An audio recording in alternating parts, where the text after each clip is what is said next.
Hi, this is Jason from Horrific Nightmares, and it's time for a controversial view. Today we're going to be talking about one of my favorites, Silent Night, Deadly Night. Oh man. Now my exposure to this film, of course, was seeing the commercials on TV before they pulled them. I remember it was around Thanksgiving time, and I was in Virginia because I live in Maryland, and I was at my grandmother's house, and I remember seeing the trailer because my father and I went to see Missing in Action with Chuck Norris in theaters. And I remember seeing the trailer for Silent Night, Deadly Night. Man, did I want to see it so bad. And when I would see the commercials on TV, it would just make it to where I would want to see it even more. Unfortunately, no one wanted to go. I was too young. And yeah, didn't get to see it in the theaters, unfortunately. 2 weeks into its run, it actually got pulled from theaters. Why? Well, let's look at some of the controversy.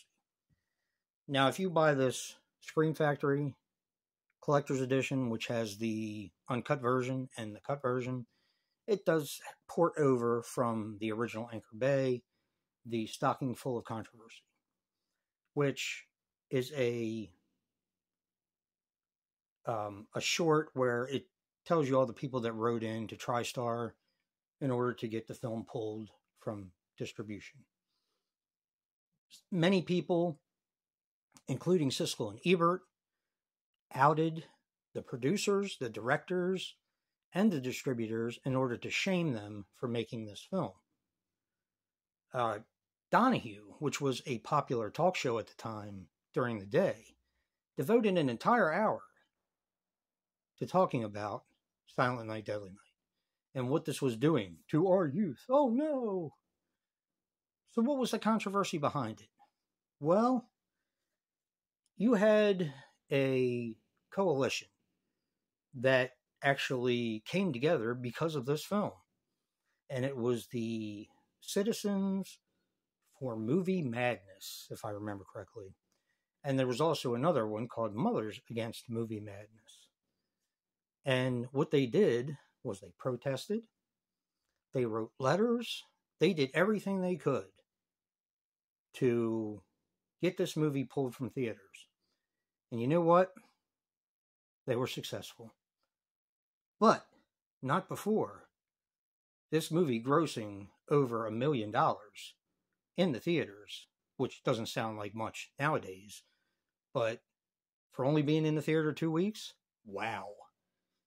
I mean, the word of mouth alone just propelled this to another whole step. This came out around the same time as A Nightmare on Elm Street, and this movie actually did better than it for the first week. Now, sales plummeted in the second week because it was getting pulled from theaters, and, because of the protests and stuff like that. And because it was, and I'll be honest, it was playing in more theaters than The Nightmare on Elm Street, but it was the word of mouth and the controversy which propelled this to do more money than it probably should have. Now, unfortunately, because of everything that happened with the controversy, Charles E. Sellier actually stopped directing films and stuck to producing, which I think is a real shame. This movie has a flair. I think this movie is important, and I think, as Joe and I were talking about it, it's very, very smart. It's a smart slasher film. And I don't want to get into, because we're already 4.5 minutes into it, but I did want to tell you guys a little story. My grandmother was awesome. I've said before, she was my moral compass. She meant a lot to me, and I miss her dearly. And she was also very religious. So all she had to go by was what people said. oh, it's about a killer Santa Claus, which is actually not what it's about. It's not what the movie's about. So she couldn't understand and was disappointed why I wanted to see it so bad and why I got so much enjoyment out of it when I finally did see it. And the good thing about my grandmother was you could talk to her. I could talk to her about anything.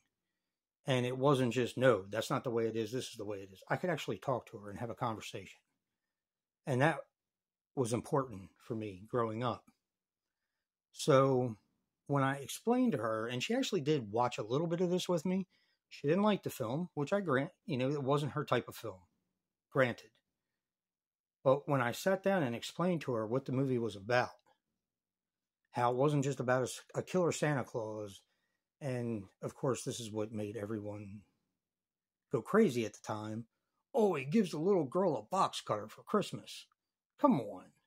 That's not what the movie's about. The movie is about trauma. The movie is about this kid who has something really bad happen in his life, and it just compounds every year around the time of Christmas. And he has a mental deficiency, which ends up getting the better of him towards the end. And she understood that.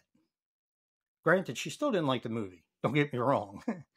But my grandmother was great, though. But she understood the purpose of the film. And that meant a lot to me growing up. We had a lot of conversations like that about films like The Exorcist, which I have stated before in my videos. Other movies as well. I can't think of any. One of them was actually The Big Red One, which is a war movie. But that was more or less because my grandfather drove a half track for Patton, and a whole nother story there if I ever do review that film.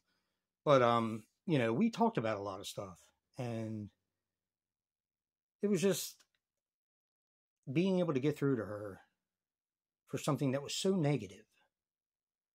It felt like a win for me. So, and she did understand. She understood the purpose of the film, which I have to give her credit.